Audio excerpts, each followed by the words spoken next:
नमस्कार दोस्तों, स्वागत है आप सभी का। आज इस वीडियो में हम बात करेंगे त्यांगोंग के बारे में, जो कि चाइना का स्पेस स्टेशन है। अब ऑलरेडी इंटरनेशनल स्पेस स्टेशन है, लेकिन उसके बावजूद भी चाइना ने अपना स्पेस स्टेशन बनाया। सवाल है कि क्यों बनाया, कब बनाया और इसके क्या एडवांटेजेस और डिसएडवांटेजेस हैं चाइना के लिए, दुनिया के लिए। तो सारी चीज़ों को हम विस्तार से कवर करने वाले हैं। यहाँ पे इस वीडियो को अंत तक देखिएगा। चैनल पर नए हो तो सब्सक्राइब अवश्य करिएगा। Politics, economy, GK, teacher, office, environment, ecology की तमाम वीडियोस को देखने के लिए एक बार हमारी प्लेलिस्ट को जरूर चेक करिएगा।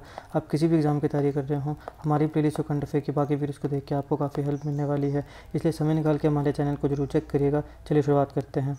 देखिए, त्यांगोंग, इसका चाइनीज़ में मतलब होता है हेवनली पैलेस। चाइनीज़ भाषा में इसका क्या मतलब है, हेवनली पैलेस।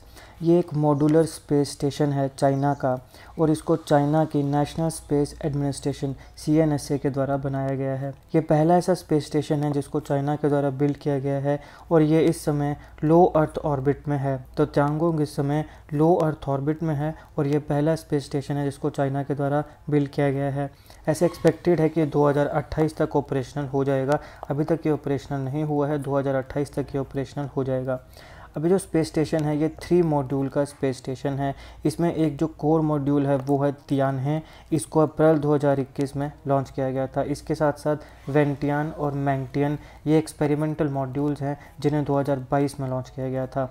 तो ये 3 मॉड्यूल स्पेस स्टेशन है। कोर मॉड्यूल जो है वो सबसे पहले लॉन्च हुआ, उसका नाम है तियानहे, अप्रैल 2021 में लॉन्च हुआ। और 2 इसके एक्सपेरिमेंट मॉड्यूल्स है, वेंटियान और मैंगटियन, जिन्हें 2022 में लॉन्च किया गया था। त्यांगोंग काफ़ी सिग्निफिकेंटली स्मॉलर है और लाइटर है comparison to International Space Station. Already हमारे पास एक इंटरनेशनल स्पेस स्टेशन है। अब चाइना को इंटरनेशनल स्पेस स्टेशन से बाहर निकाला गया है। सवाल है क्यों, वो हम आगे देखेंगे। मगर जो त्यांगोंग है वो काफ़ी स्मॉलर और काफ़ी लाइटर है इंटरनेशनल स्पेस स्टेशन के कंपैरिजन में। त्यांगोंग में मात्र 3 मॉड्यूल्स हैं, मैंने आपको बताया, जबकि जो ISS इंटरनेशनल स्पेस स्टेशन है वहाँ पे 16 मॉड्यूल्स देखने को मिलते हैं। तो यहाँ से आप पता लगा सकते हो कि इंटरनेशनल स्पेस स्टेशन कितना बड़ा है और त्यांगोंग कितना छोटा है। हालांकि इसका कोई मेजर कोई डिफरेंस नहीं है, क्योंकि ये जो त्यांगोंग स्पेस स्टेशन है ये सिर्फ एक देश का है, और यहाँ पे ये इंटरनेशनल स्पेस स्टेशन है, यहाँ पे काफ़ी कंट्रीज़ का कोलैबोरेशन है। लेकिन जो त्यांगोंग है उसमें सिर्फ एक ही देश है। इंटरनेशनल स्पेस स्टेशन को मैं एक अलग वीडियो में अच्छे से कवर करने वाला हूँ। अभी तक मैंने कवर नहीं किया है, लेकिन बहुत जल्द इसके ऊपर भी आपको एक वीडियो मिल जाएगी। उसका लिंक मैं आपको इसकी डिस्क्रिप्शन में दे दूंगा। अगर आप बाद में देख रहे हो तो आप डिस्क्रिप्शन में जाकर चेक कर सकते हैं, और अगर आप अभी देख रहे हो तो 2-3 दिनों में आपको ये वीडियो भी मिल जाएगी। तो आप मेरे चैनल को जरूर सब्सक्राइब करिएगा और बेल आइकन को जरूर दबा लीजिएगा। तो इंटरनेशनल स्पेस स्टेशन के कंपैरिजन में त्यांगोंग काफ़ी स्मॉलर है और लाइटर है।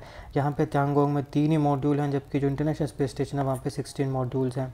अब यहाँ पे एक समय में ये जो चाइना का स्पेस स्टेशन है ये 3 एस्ट्रोनॉट्स को एकोमोडेट कर सकता है, और लगभग 6 महीने के लिए वो स्पेस में रह सकते हैं। चाइना के स्पेस स्टेशन के पास अपना पावर है, अपनी प्रोपल्जन है और अपना लाइफ सपोर्ट सिस्टम भी है। ये जो नया स्पेस स्टेशन है इसको इस प्रकार से प्लान किया गया है कि ये अपना ऑर्बिट शेयर करेगा ज़ुनशियान स्पेस टेलीस्कोप के साथ। अब इससे होगा क्या, ऐसा क्यों है, क्यों ये अपना जो ऑर्बिट है उसे ज़ुनशियान स्पेस टेलीस्कोप के साथ शेयर करता है? क्योंकि ये अलो करेगा एस्ट्रोनॉट्स को कि वो अपने टेलीस्कोप को इजीली रिपेयर कर सकें और अपग्रेड कर सकें। चाइना पूरी दुनिया में तीसरा देश है जिसके पास अपना एस्ट्रोनॉट्स भी हैं स्पेस में और अपना स्पेस स्टेशन भी है। तो इससे पहले कौन कौन से 2 देश हैं? एक आता है सोवियत यूनियन, USSR, जिसको अभी रशिया बोलते हैं। दूसरा आता है यूनाइटेड स्टेट्स। सोवियत यूनियन कैसे टूटा, कैसे विघटन हुआ और अलग अलग देश कैसे बने, USSR कैसे बना, उसका विघटन कैसे हुआ, तो ये सारी चीज़ों को मैंने MCQ के माध्यम से कवर किया है। USSR के ऊपर मैंने GK क्वेश्चंस अच्छे से कवर किए हैं, जिसमें मैंने आपको क्वेश्चंस के साथ साथ अच्छे से आंसर और एक्सप्लेनेशन भी दी है। तो उसको जरूर देखिएगा, लिंक मैं डिस्क्रिप्शन बॉक्स में दे दूंगा। अब सवाल है कि चाइना को अपना स्पेस स्टेशन क्यों बनाना पड़ा, जबकि हमारे पास इंटरनेशनल स्पेस स्टेशन ऑलरेडी है?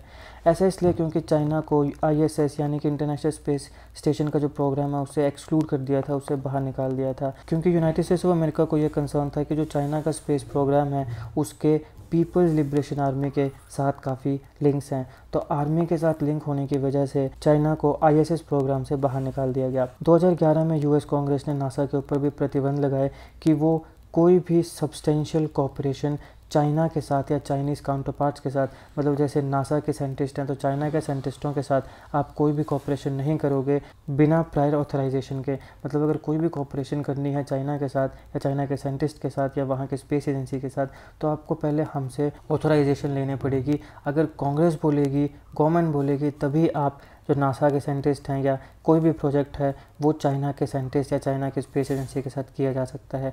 तो ये यूएस कांग्रेस ने प्रोहिबिट किया है नासा को 2011 में। कारण सेम कि ऐसा हो सकता है कि चाइना की गवर्नमेंट या चाइना की जो आर्मी है वो उसका मिसयूज़ करे यूएस के खिलाफ या फिर दुनिया के अलग अलग देशों के साथ। अभी जो यूएस कांग्रेस ने नासा को प्रोहिबिट किया है इसको बोलते हैं वोल्फ अमेंडमेंट। ये ध्यान रखिएगा, आपसे सीधा सवाल पूछा जा सकता है कि वोल्फ अमेंडमेंट निम्नलिखित में से किसके साथ जुड़ी हुई है। तो यहाँ पे जब यूएस कांग्रेस ने नासा को प्रोहिबिट किया कि चाइनीज़ काउंटर पार्ट्स के साथ कोई भी सब्सटेंशियल कॉपरेशन नहीं करनी है। काउंटर पार्ट का मतलब होता है जैसे मान लो यूएस है और चाइना है या इंडिया है, तो यूएस का एक साइंटिस्ट हुआ, चाइना का एक साइंटिस्ट है और इंडिया का साइंटिस्ट है, तो ये एक दूसरे के क्या हैं, काउंटर पार्ट हैं। यूएस का प्रेसिडेंट है, चाइना का प्रेसिडेंट है, इंडिया का प्रेसिडेंट है, ये एक दूसरे के क्या हैं, काउंटर पार्ट हैं। तो ये होता है मतलब काउंटर पार्ट का। तो नासा को प्रोहिबिट किया गया 2011 में यूएस कांग्रेस के द्वारा कि अपने चाइनीज़ काउंटर पार्ट्स के साथ कोई भी कॉपरेशन नहीं करनी है। इसको वोल्फ अमेंडमेंट बोलते हैं।